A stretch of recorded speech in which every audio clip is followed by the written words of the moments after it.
What's going on, guys? Car Review Guys here. My name is AJ, and this week we have the 2023 Ford Bronco, and the trim level that we have is the Wildtrak. Obviously up towards the top. So far, I am enjoying this one. Actually, surprisingly, I didn't think I was really gonna like this because this really isn't my type of vehicle.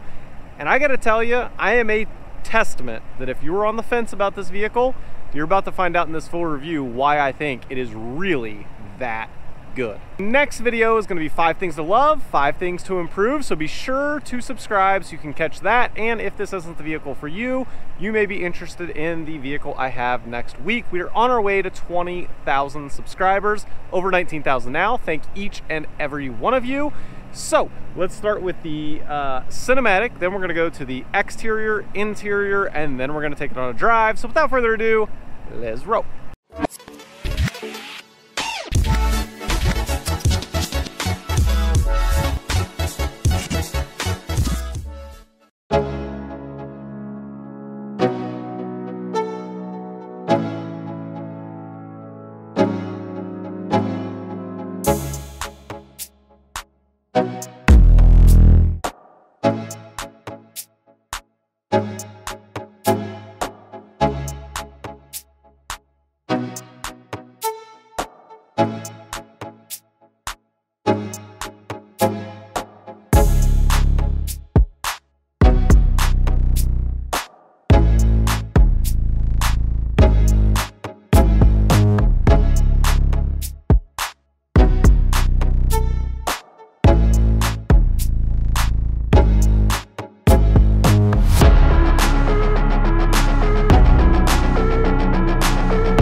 Hopefully you guys enjoyed that cinematic. Let's go ahead and start with some of the stats and figures on the exterior. So this is a 2023 Bronco Wildtrak. It has 330 horsepower, 415 pound-feet of torque.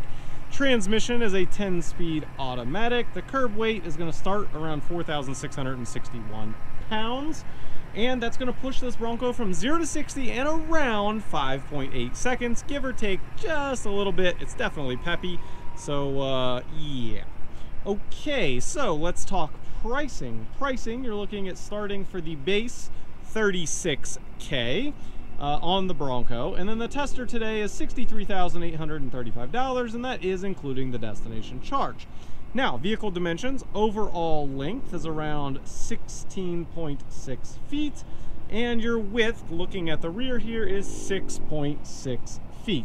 Just a little bit under that, actually. Fuel door is located on the driver's side. You're looking at 19 city, 21 highway, 20 average, and your fuel tank size is 20.8 gallons. Let's take a look at the exterior. Some things you may or may not notice from pictures. So obviously you have a nice sturdy bumper, solid metal, which is good. You have some good solid toe points here on both sides.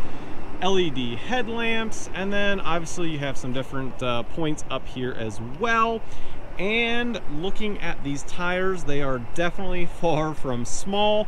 On the road you can hear them just a little bit, but they're definitely functional for off-road. Now, continuing on, looking at the door, this really surprised me. Number one, you have the keypad, which is great, love that. Also, it is keyless entry. You can see the lock button here. To unlock it, you simply just put your hand inside. That surprised me. Did not expect to get that on a Bronco. So that is actually really good. And just to answer your questions, because you guys may want to know, there is your tire size, 315 70 R17s. Working our way to the rear, you will notice, and I apologize for the lighting right now, this is just the time of day, near the end of the day, that I could do this review. You have the spare tire on the rear, and then in the middle right there, that is actually the rear camera, and this is equipped with a 360 camera as well. Now, in order to get into the rear, you just simply pull on the handle. This will open up. It's actually on a hydraulic shock, as you can see right there. And then this obviously flips up, fairly standard. And there is a good bit of room back here, no question. Definitely usable space. And of course, the top on this can come off. Not gonna do it today just because obviously it's a pain in the butt for a short period of time, but it's not that hard overall. And of course, these seats do fold down if you need them to for extra storage. Time to step in the interior. I am 5'9", if anyone is new to my channel, and I test whether it is easy to get in or not of every vehicle. So let's see, you've got a grab handle right there to hold on to. Nice. Definitely a big step. I'm not sure if you can see it on camera. Definitely not a small step. So with that said, you kind of hoist yourself up in here, give it a little slide, and then you are good to go. So obviously, with it being so tall, it is not that easy to get in. The grab handle is in a great place to assist. But if you struggle, like if you're older, have knee problems, whatever, not going to be the trim level that I would recommend for you just because of the ride height of this Wildtrak. I would look at one of the other trim levels for the Bronco. Checking out the materials on the door, you do have soft leatherette material right here where your elbow would go. And then this is like a hard, dense rubber kind of with a little bit of texture. And I love that. Like the rest is hard plastic, and that's what I honestly expected for the whole thing. To have touch points like that that are soft, that makes a big difference in the feel of this vehicle, right? Because it doesn't feel cheap. The price tag is not cheap, and they have made it feel more special, more comfortable, and I love that Ford has done that. You have a couple of different charging outlets down here, and your window switches are right here in the middle. Located here in the center, you can flip that down. You've got kind of like a little armrest, and then obviously 2 cup holders. Last but not least, in the rear, space is obviously important. This seat is exactly where I drive. Now, headspace, I have got, I would say, 3.5, 4 inches-ish in there. And then my leg space, we've got another, I would say 4.5 to 5 inches. So good bit of space in the rear. Certainly comfortable. You could easily have, I don't know, 6'1", 6'2", you know, in front of each other and be definitely comfortable in this. All right, time to test the front. So you do have a grab handle right here. Hopefully you can see that. Easy to grab onto. I really like that location. I wish actually other vehicles had that location. It's very convenient. So grabbing onto there, again, a big step right there. But hoisting ourselves up in, definitely easier than the rear for sure. But if you struggle, again, same scenario as the back, same scenario as exactly what I would recommend. If you're older, have leg issues, knee issues, whatever, probably not the trim level for you, but that's okay. There are other trim levels with different ride heights for you. Touching on the door up front, very similar to the rear. Again, a soft touch point for your elbow, and I know that doesn't maybe seem like a big deal. That is huge. That is huge. I absolutely love that it has that touch, and it kind of sound deadens in here a little bit. It definitely helps the feel and the ride of this. Just like hanging things on a wall, right? Helps deaden the echo and all of that stuff in a house. Same type thing. You start adding this type of stuff throughout the vehicle, definitely helps the ride quality. Nice big 12-inch LCD screen in front of us, and as far as like the responsiveness, it is pretty responsive. I don't really have any issues with that. I love the size. Again, having some tech in a vehicle that is really made for off-road, definitely a nice touch. Moving our way down, we're gonna hit the old camera here, so that way you guys can see what it looks like. It is crystal clear. It is really good. I love the quality that Ford has provided here.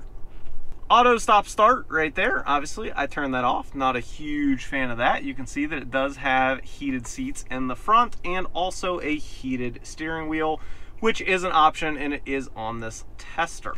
A little bit further down, probably you can't see quite as well, and I apologize for that, but it is a wireless phone charger. It even fits large phones, so I personally have an S23 Ultra, and it fits and charges no issues. Nice, because many vehicles, you cannot say the same. It doesn't accommodate larger phones, and this one does. Out in front of us, you have a mostly digital display. You also have your gauge over on the left. I wish it was honestly just a full screen, but maybe it was to accommodate both, you know, digital, my side of things. Maybe people like the more rugged, old school. Understand it. So having both, I'm actually pretty happy with. You have a lane keep and adaptive cruise control. That is also an option on this, which is on my tester. So I would definitely recommend that. It is nice to have. And then over on the right side is all of your multimedia functions. Working our way down to the center, all of your 4x4 variants, whether it's high or low or two-wheel drive. And then you have your window switches are in the middle, which is pretty unique.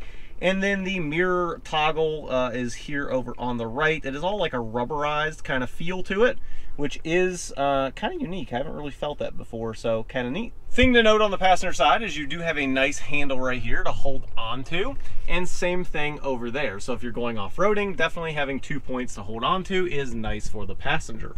Seating material with the leatherette, you've got the Bronco in here, and it is soft. I like that, you know, it's supportive but not too firm. It's a nice fine balance that they have done. Up above the screen, you're going to notice you've got various different lockers, and then your hazards, and of course the traction control. Also an option, if you look up here, you've got different auxiliary switches that are basically pre-wired, so you can wire other things into them, light bars, whatnot, whatever you want to do. They're up there, and then of course you do have your home link right here for your garage doors. Last but not least, in the center is your console, and it is fairly deep. I mean, as far as deep, it's probably, I don't know, 10 to 12 inches deep, somewhere in there. But other than that, it is pretty small as far as the actual box size of it. All right, without further ado, I think it's time we get this Bronco out on the road. Let's do it. If you're new to my channel, I like to do the 0 to 60 right out of the rip. I don't do anything fancy. I don't brake torque it. I don't do any of that. I just hit it and go. Let's see what everyday 0 to 60 looks like. Arizona, 67 degrees, 1400 elevation. In 3, 2, 1, go. That's to the floor. All right, now it's picking up. There we go. 50, 55, 60. It's peppy. It is peppy. I mean, so you can tell right off of the rip, just hitting it, it's kind of thinking traction, all of that stuff. Does it need four-wheel drive? It's kind of calculating it. By the time you hit about 18 miles an hour, it's going, it's launching. Now you're moving. So, and especially at a roll, like if I'm just rolling along here and I were just to hit it, like you can see, like I'm not exaggerating. I don't do that. I have a 2017 Acura NSX. I've owned numerous Corvettes. I've had Audi R8s, all kinds of stuff. I don't exaggerate. So it's not fast, but I do believe the 0 to 60. You're going to see up on the screen, non-scientific, just throwing up a quick timer as to what I'm saying it is. I would believe definitely around like the 5.8-ish, you know, 5.2 to 6.5. That's probably the range that it's in. And yeah, I think that's definitely respectable for what this is. I mean, you got to remember, this is not the Raptor, right? Not the Raptor version. So definitely respectable. Let's talk on noise. Motor, you can definitely hear. No secret, I'm sure you can hear that. Now, once you're settled down, you're at a normal cruising speed, the engine is nice and quiet. The wheels being as big as they are, yes, you're going to hear them. If you think otherwise, then I'll be honest, I think you're just a little bit delusional. It's certainly something you can live with. It's not terrible. It's actually better than I expected. I thought it was going to be awful. Like, I've been in big lifted Jeeps and big tires, and they just, the tires hum, man. I mean, it is loud. Not the case for this. It's there, it's present, but it's not bad. Definitely manageable. As far as wind noise goes, again, these are thinner doors. It is made for off-road. You probably just heard that vehicle go by. Yes, you can hear it, but there's no frame around. It's just the window sealing up against a seal. I'm impressed. Like, usually when they go up against a seal, even my NSX, not very good with wind noise, not gonna lie. So I'm impressed. They've actually done very good with that. Now, the other thing we got to touch on noise is also the suspension side of things, and we have a cattle guard that we use to test every week. So let's go over that and see what it feels like here. That was pretty impressive. Like, it absorbed me pretty quickly. I didn't move a ton, and then noise-wise, that's quieter than I expected. Again, with these tires, I really expect them to be a little noisier than what they are, so pretty impressive. Let's check our blind spots. Over to our left, you have the pillar plus the handle. So the handle's not in the greatest spot. Not a big deal, you can kind of see through it, but it is there. And then as far as over to our right, I don't really have any issues. Of course, it is equipped with blind spot monitoring if you do have any issues with visibility in your blind spots. Yeah, I guess I just want to touch on very quickly, like when I came into this, like when I was told I was getting this vehicle, like, I don't know, man, I just thought it was going to be another Jeep. I'm just not going to lie. Like, I am not a Jeep guy. I'm just not. I don't like Jeeps. I think the interiors are just not good. I just don't like it. I just don't like Jeeps. And I'm going to be honest, I'm always honest with you guys. I thought that's basically what the Bronco was. I really did. Now, it's not a luxury vehicle, right? And it's not made to be. It's made to be off-road. And I can only imagine how capable this is off-road. I have friends who own these, and they brag about how good they are off-road. So, I guess I just want to touch on, I am a testament that if you're sitting there thinking, the Broncos, maybe go drive one. I think that's probably going to change your opinion. Even me talking to you, I don't know if that's going to change your opinion. But maybe, hopefully, what will change your mind is the thought of test driving one. And again, I don't get kickback. Ford doesn't pay me. I can say whatever I want to say, and that's the truth. I think if you drove one, I think that even if you decide to somehow not get it, I think that it would definitely be, like, considered. You know what I mean? Like, right now, you're like, nope, no way. You'd definitely be considering one, because I am impressed. That is genuine. I guess I love that it's so capable off-road, but it's so well balanced too. Like, I could definitely daily drive this and not have any issues. Like, it's balanced enough for me to still be able to daily drive this. And that's what I like. I want to be able to have a vehicle that's kind of well-rounded, right? And that's really what this vehicle is. Obviously, it is up higher, so maybe that's not like perfect from a daily aspect, like getting in and out of it, at least for me, because, you know, I'm short, that's fine, 5'9". Hey, gotta own what you have. God gave you what you gave you, and that's what you have. So that's where I'm at. No shame in my game. I'm happy with this vehicle overall. I really am, even from a daily aspect. Next video, 5 things to love, 5 things to improve, because every vehicle has those things. If I'm missing anything, please comment down below. I am happy to respond to you. I try to respond to every single person. If I don't know it, I will reach out to Ford and see if they know it. Thank you guys for watching. Again, on our way to 20,000 subscribers. That's crazy. Never thought I'd be even less than 1,000 away from that, but thank you guys. I mean it. And as always, I'll catch you guys on the next one.